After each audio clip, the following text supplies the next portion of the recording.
welcome to this week's Top Talk. Today I'm joined by Liam from Salt Steel Brewing. So first of all, Liam, introduce yourself and tell the viewers who you are and what you do. Liam from Salt Steel Brewing Company. We're a brand new out-the-box brewery. So in our infancy and in the process of about to hopefully launch our pioneer or flagship, I guess, IPA to the people. Excellent. So first and foremost, what's in your glass? So tonight, Matthew, drinking. I've got my nice new little vocation glass. I'm drinking hop skip and juice, which was recommended by yourself. So tip top recommendation. That. Yeah, too easy to drink for the ABV though. I think. Yeah, well, without a doubt. I think you could. You could have it with your breakfast in the morning. I think that's one of those beers which is worrying. But I could do the same because this one's got tea in it. So there you go. So freshly canned roasters high tea, canned yesterday, delivered today. Doesn't get much better than that. So you were just about to launch the brewery. We'd done your labels and your and bits and bobs for you on the brand side of stuff. You're just about to launch, and then this global pandemic comes and kicked us all in the butt. So I mean, how's that affected your plans? I mean, I know when you last time we actually met in person, you were dropping some first initial sample beers off. So yes, yeah. So it's I suppose we're fortunate in that we've not had a lot of the issues that many other breweries will face because we are right at the start of our journey. That we've kind of, instead of taking steps backwards as such or running into problems, we've just kind of been able to pause, I think, really. So it's been more frustrating than anything else because obviously we're just itching to get going and we want to build our brand and share our beer with everyone. But it's just meant we've just had to wait and we're just getting impatient. But we do count ourselves lucky, I suppose, that we're not coming into real issues now that are going to mean we can't continue to trade beyond whatever the post-COVID world looks like. But we've actually started brewing again today to do a sort of phase 2 of trial beers. So we've kind of got some initial feedback from yourself and some of our beer friends, and we've kind of been taking that on board and tweaking it a little bit, and hopefully now we're going to have something a little more refined. And when we get the green light to really go for it, we can start to. Excellent. I'm looking forward to trying that one because the last one was good. So I'm looking forward to it. So with the brewing side of stuff, obviously you've not got your own brewery just yet. You're working up to that, and then which again is a good way to do it. Lots of great breweries have started off like that, and the likes of Mikella and Evil Twin and people like that who've been cuckoo brewing for years. What are your plans, sort of long term? Then, are you thinking once this beer goes out and it goes well, are you looking at different packaging options? Are you looking at your own brewery, things like that? Yeah, definitely. It's something that I think when we cuckoo brew, it allows us to kind of test the water a little bit more. We can do this without investing too much financially or if dare I say emotionally. I don't want to get too tied into it. But what it means that we can do is we can do a batch of beer that's not going to be an absolute waste if it doesn't turn out quite how we like it, because we're not reliant on generating a huge income from it to pay staff or to pay overheads and pay rates or pay for a unit. So it allows us to do things gradually and test the water. But obviously the end goal is that, or if it even is an end goal, and ever continuing goal maybe, but is to have our own space, is to have a big brewing site, and whether that starts off being a smallish site that we can brew on the sort of the kits that we have been brewing at the moment. But we've been talking a lot with the guys at Full Circle Brewery up in Newcastle, and they started not that long ago doing the same things that we are, and they've just installed the huge kit in their big brewing space now, and that's exactly what I think anyone who gets into the industry wants to do. If you want to be a brewery, you want to do it properly, and we definitely take inspiration from a lot of the local breweries in terms of what they're doing and how they're doing it, and that's exactly where we want to be. We'd love a range of core beers or core range of beers, and go from there. I know again, full circle have really gone for it, haven't they? Yeah, there's quite a few breweries seem to do that now, where they'll wait and they'll buy the time and then they'll go big straight away, which is a scary prospect. I think it's I think so. It's a lot of beer to sell. That's it. That. But again, if you've got a good product there and the sort of the fan base ready to buy it, which I know you're working on because I've seen your YouTube. Yes, social media channels. So you've been working on pushing that and getting the merch out to people and stuff like that. That's it. So yeah, it's all a good base to start from, I guess. Yeah, I think so. I think brand's really important, as you know. I mean, obviously preaching to the converted, but I think you can have the best product in the world, but if it looks naff, if the logo is not great, if you've not really got any sense of values as a business and you don't really engage with potential customers and future fans of your brand, then you're never going to sell any beer. So we know it's really important, and we want something that we can stand behind, and is something that we share with the people that enjoy it. And we've had a really good response so far, and people have been really positive, and everyone that we've spoken to has been really excited to try the beer, and I think that's really good, because it means that when we do have that beer, when the product's ready to go, sort of to be shipped out, we've already got people there who are really excited to try it and want us to do well, and kind of, I think it's about building a community for me, and that's exactly what I want to do. I want people to be involved. I want people to be letting us know what they think we should change or what beer they'd like to see next, and kind of feel like it's as much their brewery as it is ours, and I think that's where you can have a bit of fun with it. So whilst we're in lockdown and we can't really go out and do much in the way of brewing, we can prat about and have a bit of a laugh on YouTube. Well, I think again, you touched on it before as well with the emotional side of stuff. People do buy into it. It's not just a glass of beer.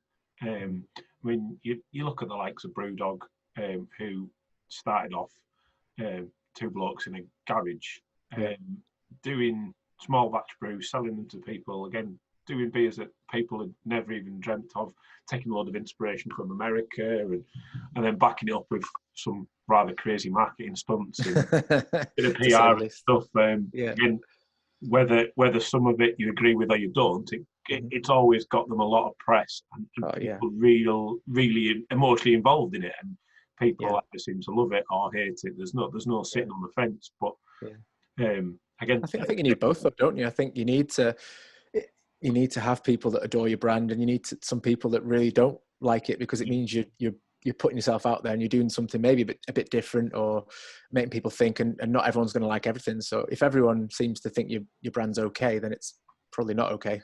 I think you need people to love it, and need people to think, that's not for me, that. Well, that's it. But again, it's about changing and evolving as well, isn't it? Like, I mean, they've gone through 3 or 4, maybe even more brand iterations over the years. Again, emotive subject. People, they launch something and people are like, I hate that, I can't stand it, I prefer the old stuff. But then when you look back at like the first lot of punk IPA that went in cans, the can designs were terrible. Like, compare them to the ones now, which again, people say are too bland or boring or something, but they look a lot more professional, and they've got all the right bits in the right places, and it's interesting to see. So I think again, that's where, if people really either really hate your brand or really love your brand, the ones that love it probably don't want it to change because it's precious to them and they love it. It's something they affiliate themselves with, and then it's ammunition for the people that don't like it because they think, oh, they've changed that and it's rubbish. Whereas I think people just don't like change in general, do they? But I think change is it's inevitable, and it's something that lots of brands go through, and typically most brand rebrands these days get a bit of a backlash. But it's like when Facebook changed their layout years ago, and everyone was like, "Oh, it's rubbish! I can't do this." And I can't remember what it was like now. I'm just used to what it is now. So, I bet if you went back, it'd be terrible. Exactly. So, But again, it's like Vocation. They drink one of their beers, and they've tweaked and updated their brand over time. And again, I think they've done a good job, and they've got that nailed on. But they've got the beers to back it up. And in particular, is eye-catching, isn't it? It's nice and bold, but it's obviously one of the collabs, though, isn't it? So it's not in sync with the core range branding, but really nice colours. And again, another cracking brewery that they've collaborated there with Marble, who feel like they've been around for donkey's years, and again have gone from strength to strength, and maybe he's got forgotten a bit when all the new sort of crafty stuff like Vocation came out, but they've changed and up their game, and back up there with the best of them. So, beauty of a collaboration, isn't it? Where you drink the collab because you love one of the breweries, and you think, oh, I'm gonna going to try the other brewery. I think I like that one. I might. I mean, Brewdog versus Cloudwater must be a good example of that, where because you can get Brewdog literally everywhere, whilst Cloudwater are a massive brewery and they're doing amazing things. There will be people who perhaps haven't heard of them who really like the New England IPA collab, and they'll be checking out Cloudwater and getting some orders from them. So yeah, I think it's a really good way of growing the craft beer community, isn't it? Yeah. So who do you fancy collaborating with then? If you had 3 or 4 people, you could go, right, I want to collaborate with them. Who would you pick?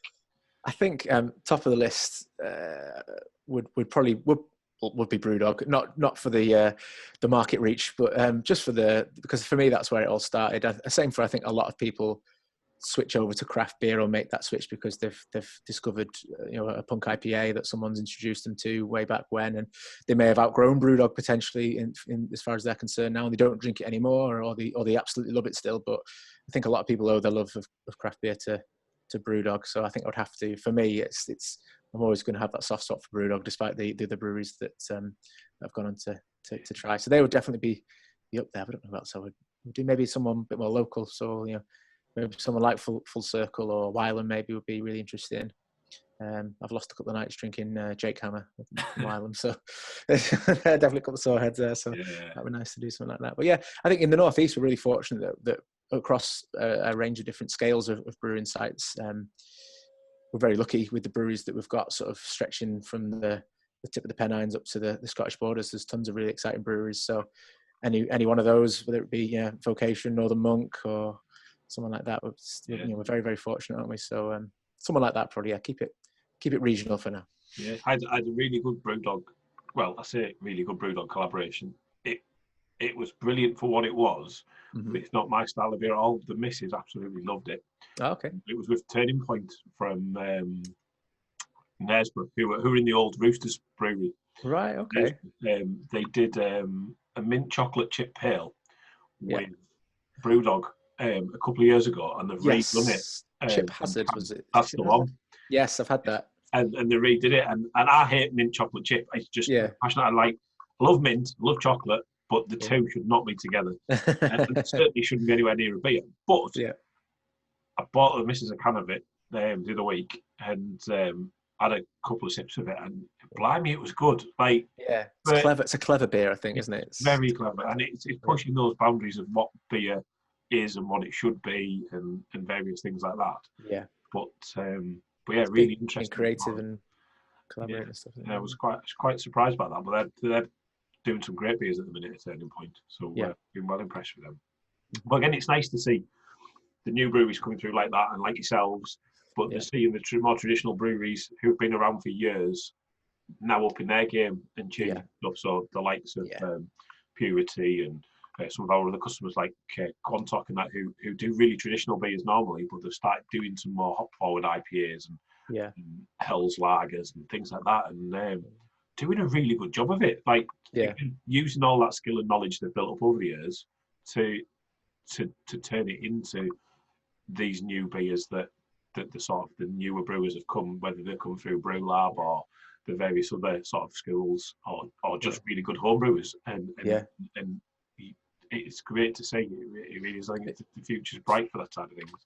Definitely, it forces people to up the game, doesn't it? As soon as someone starts doing something a bit more innovative, maybe, or pushing those boundaries, then again, going back to the Brewdog, the kind of battle they had with a few German breweries or someone on the sort of over that side of the water. It was with the ABV battles and stuff. Just you kind of forces you to do that, doesn't it? I think a good example of that would also be you see the likes of Innocent Gun. You see them a lot more regularly available now, whereas back in the day probably didn't. But I think they slated Brewdog when they were pioneering the way, and they said, "Oh, they'll never catch on. They're falsifying the numbers. It's a gimmick. Crowdfunding's useless." And they're crowdfunding now. They're in supermarkets, and because you keep up or shut up. I think it's the definitely. I mean, I always think when Brewdog got into Stone Breweries, they bought Stone Breweries Berlin site off them.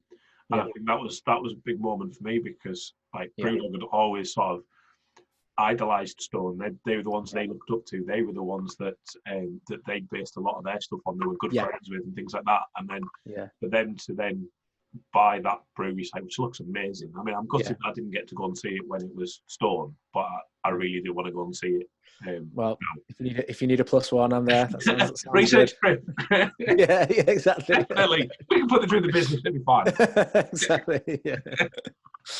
But again, that's the good thing about the brewing and drinks industry. Like you can go out and you can talk about work, but you can have a few beers while you do it, and you're still working. Like you pick a can up and you look at the design on it. You look at things that you think could have been improved, or things you do like, and things you can take inspiration and things like that. And I think there's a lot of that in the industry. Like having been both sides of it as well. So I'll still be in both sides of it. So being a punter as well as being involved in the other side of it, you see it from both sides. But it is really good one to be in. It certainly beats a lot of other things that we've been involved in the past. And again, it's completely different to your day job, isn't it? Yeah, no, exactly. And I think as well, like for you, probably more so than a brewery, where if you are drawn to a design, if someone could create the best beer in the world, and they might think, well, I've no idea what I'm going to stick on the can to try and entice people into buying it, whereas you're picking a can off a shelf because you think, oh, the cracking design they've done with that, and then you'll take their inspiration away and then use that to support businesses. So it's really interesting. The amount of beers I bought purely because of the design, just to take the cans back into the office, which you get whinged at all the time because why aren't they full? But first. But again, some brilliant designs, but then some beers that I've not got on with. And then vice versa, some not so good designs which have been absolutely blinding beers that that if they tweak the branding and it's when you get that one that's just gets in, ticks both boxes. That's it. Again, something I always say is it's the branding is what catches people's eyes first. Yeah, but it's the beer that'll keep them coming back and getting that repeat purchase and building up that loyalty. And that's where the success lies. I think is that loyalty from your customers. Yeah. Oh, yes, absolutely right. And I was listening again to it when I'm out on my little bit of exercise you get to do every day, or you can do a bit more now, can't you? But I was listening to I think it's here actually. I've got the Beer School book, which I've got the audio book for. But it's by the guys who do the Craft Beer channel. It's obviously just like always good just to have a little listen through. I think it's always great just listen to people talk about beer, isn't it? But in one of the chapters there, he's saying about people drinking with their eyes from a beer perspective, thinking about like the colour and the how the beer comes across. But I think that still is, you can iterate that with the can itself as well, because people you don't drink the can, but you know what I mean. Like you're drawn to how it looks as opposed to the taste initially, or the what style of beer it is. Your eyes are drawn to how that can looks, and that's why some people would say it's as important as the taste of the beer. Oh, without a doubt. I mean, again, the way beer looks, like that one you've got there, it's sort of it's murky. It's not not massively murky, but it's murky. I mean, this one's crystal clear. Yeah. But, I mean, it wasn't that long ago. If you got something that looked like what you're drinking in a pub, it would immediately send it back because something's wrong with it. So again, the way that's changed and the different styles that are available now and things like that. But the haze craze, isn't it? That's it is. But I mean, again, I think we probably had this conversation before, but there's a point where it gets too much for me, where that real sort of mango juice, sort of orange juice, almost lumpy, thick, no bitterness, is just too much for me. I'm firmly on the West Coast IPA side with a little bit of haze. Again, like what you've got there, perfect. It's a nice balance, but I think there's some boundaries being blurred that are just a little bit for me at the minute. I think that's because I think you'd be forgiven at first glance for maybe even thinking that was a New England IPA, wouldn't you, with the kind of the colour and the haze to it. But it's nice to see that being brought across back to the West Coast IPA and having a hazy pale ale as opposed to the the New England IPAs. So yeah, but it's, people doing different things, and always some people always push it too far, but you'll find somewhere in the middle there is something you like. Yeah. There's there's some crazy stuff out there at the minute. So I mean, obviously back to Salt Steel there. I mean, you've got your IPA that you're looking to launch with, which was tasting great before. So I'm looking forward to trying these new improved versions. And then, so what other beers have you got in the pipeline? Do you think is there any particular styles that you're thinking of launching?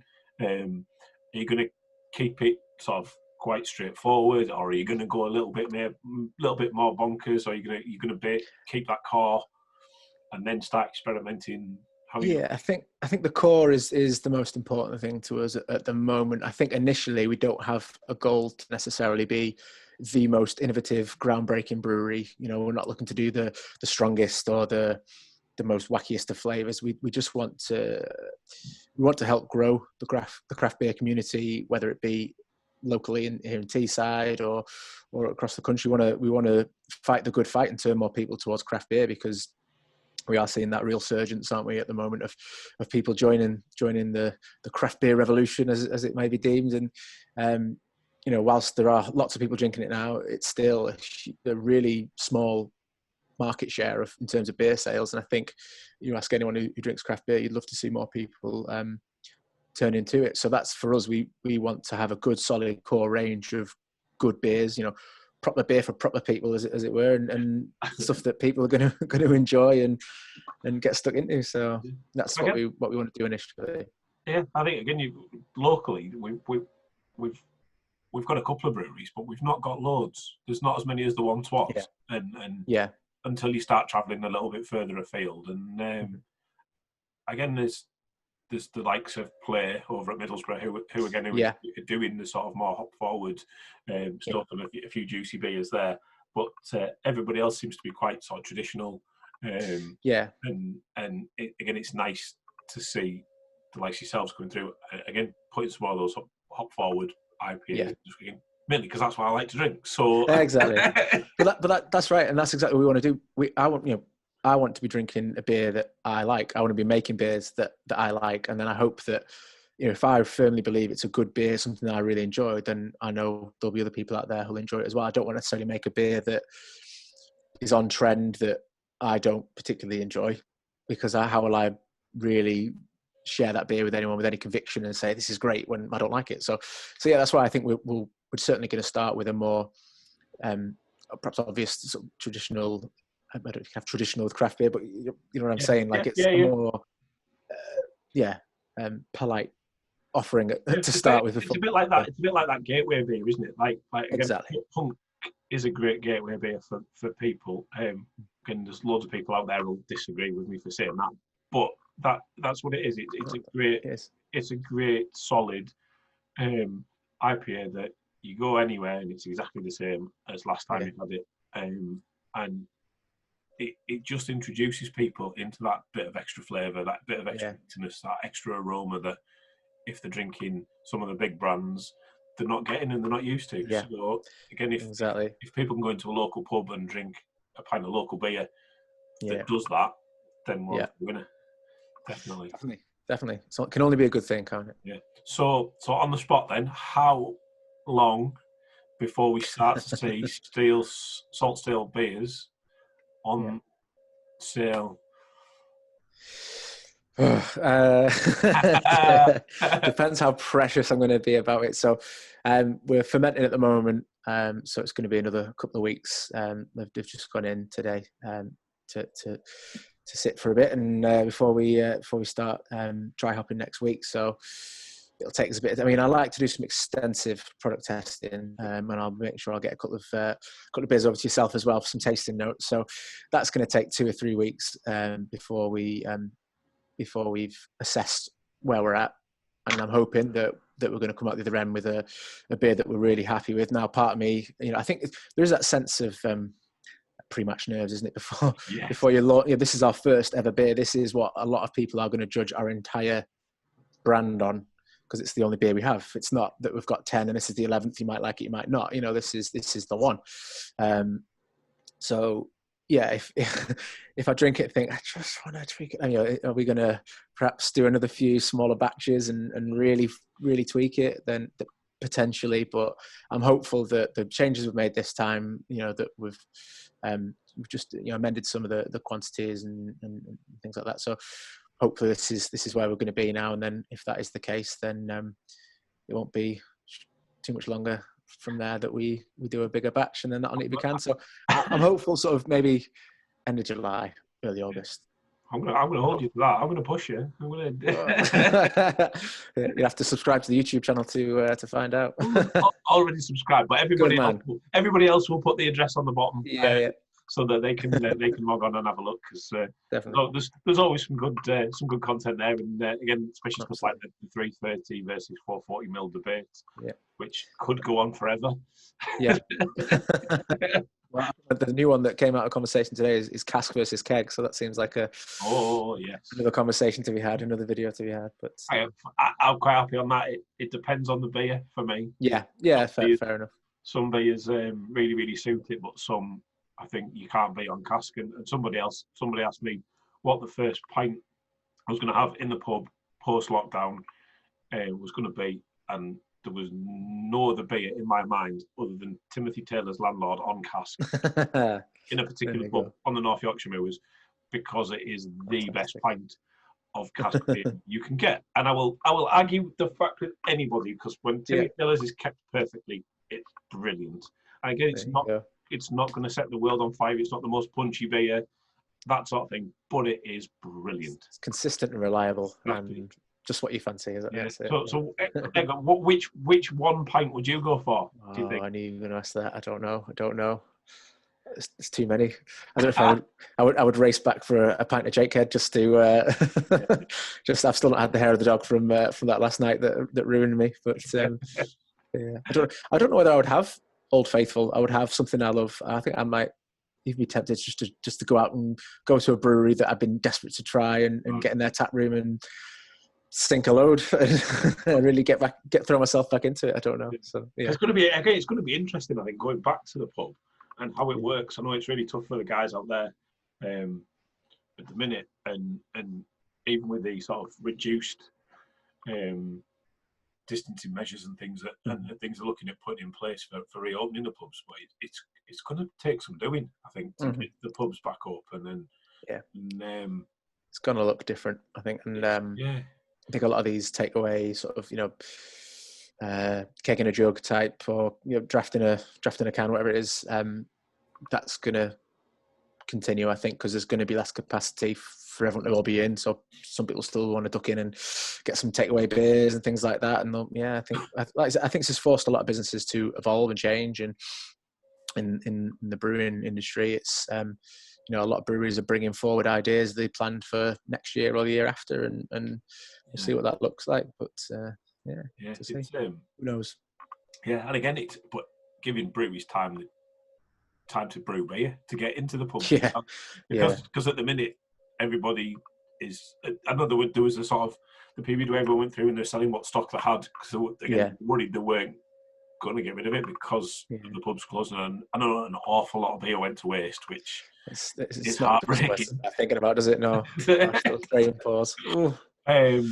But then again, like we know people who've repackaged stuff into bag-in-box and things like that, and changed that. But again, it takes time to get the ingredients in, to get all the kit back up and running, get the first few beers run and packaged and in the pub. So hopefully the government will give them enough notice to get. Otherwise, it's going to be a very empty, very sad pub that we all rush down to. There's going to be lots of glasses sat on top of tap handles, isn't it? That's it. But I think we're all quite protective of craft beer in that respect, and loyal. So I know that a lot of people I know who are in the craft beer have been.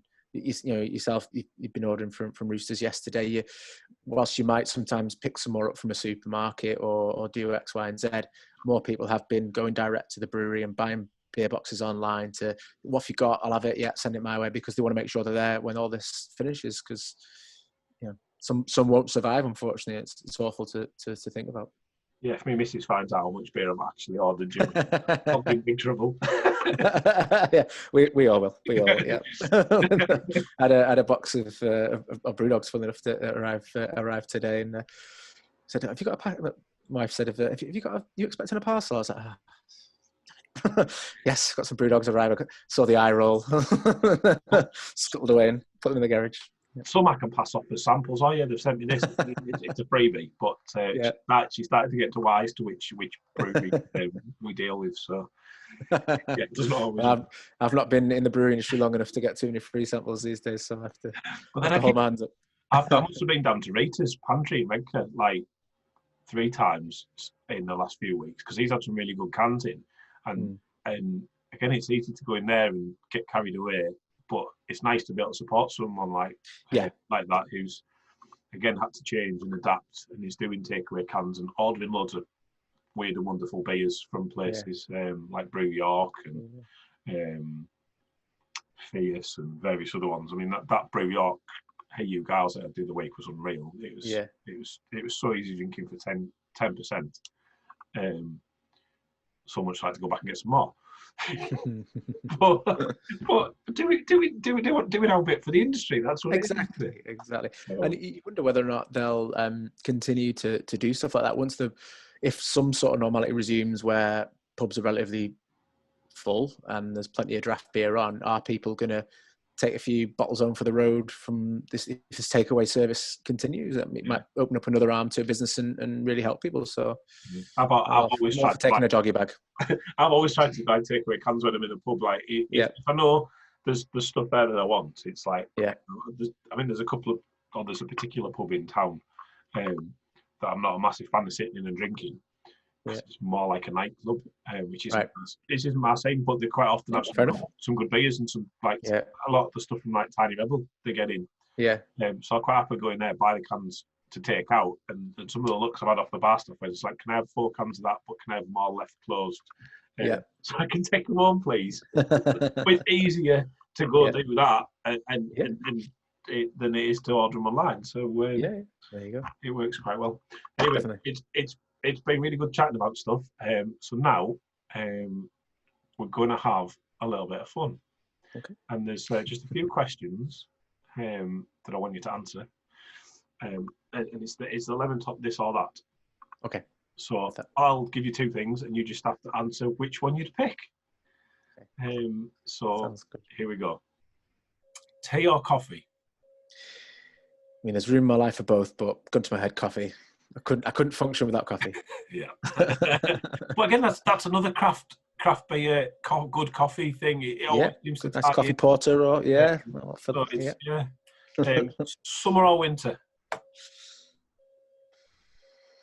I mean, I'm a bit of a cold arse. I love snowboarding, but I'd probably have to still say summer. I think nice and bright and. But you spend a lot of time on the ice as well. You ice skating, don't you? Yeah, I enjoy ice. It's a winter sport, but you'd be playing in the summer. So. Formal or casual? Can I go for smart casual? No, casual. Casual. Smart casual. Night owl or early bird? Oh, definite night owl. I'm not a morning person at all. That surprises me. Most brewer types tend to be early birds. Well, they have to be to get to start mashing in early, but that's something I have to just put up with. I'd still rather be in bed. Teleportation or time travel? Time travel. Books or films? Love both, but gotta be films, I think. Instagram or Twitter? Instagram. How else would I know what you're having for your tea? Creative or practical? Creative. Middlesbrough or Northwich? Oh, don't do that. Oh, I don't know. I mean, I lived in Northwich for 23 years, and I've lived in Middlesbrough for 7, 8. So, I mean, you always love home, don't you? So Northwich would edge it by a hair because I do love Middlesbrough. I consider myself an honorary smoggy, and I love a palm on me, like so. But which football team do you support, though? I'm trying to win fans over here. I don't know. Football in divides over. So I went to watch Northwich Vicks a lot in my time, but I'm from Northwich is smack bang in the middle of Manchester and Chester. I'm from the red side of Manchester. So sales just plummeted. I know. So my potential for a bar in Liverpool has just gone out the window. Not to worry. Brewdog or Cloudwater? Brewdog for the nostalgia, definitely. IPA or stout? IPA. Cask or keg? Keg. Can or bottle? I get the functionality of a bottle and the what it does, but I love a wild, wacky 440. That's me. And then this is probably the next one: 330 or 440. My fridge is full of both, but I do like a big one, a big 440 for me. Yeah, sounds good. And the last question: Have you ever had a Lemontop ice cream? Of course I have. Yes, Pacito's. So the first person I've interviewed doing this who's had one. Oh, if you haven't had one, I don't offer to buy you one. You see, because you've had one. It's been a while, so you might know right yet. No, you're always welcome down here for one anytime. We can go for it afterwards. You come down and do the half marathon in September. Well, it will be September now, but whenever it's on, and then we'll do a Lemontop and some beers afterwards. That sounds perfect. Yeah. There you go. And that's on video, so you've got to do it now. Accountability. I have to do a follow-up video and make sure. Did you? Yeah, I don't know. Nice one. Well, it's been really good talking to you, and I'll no doubt catch up with you in the next couple of days and get these cans finalised because I'm really excited. Yes, I can't wait. And I'll just give a quick shout out to our socials. If anyone does want to follow us, we're at Salt Steel Beer on Facebook, Instagram, Twitter, YouTube channels, Salt Steel Brewing Company, and you'll be able to get the amazing artwork on the cans from saltsteelbrewing.com as soon as it's ready, which hopefully will be soon. Yes, can't wait. Yeah. Brilliant. Well, thank you very much, and I'll catch you soon. Thank you. Take care.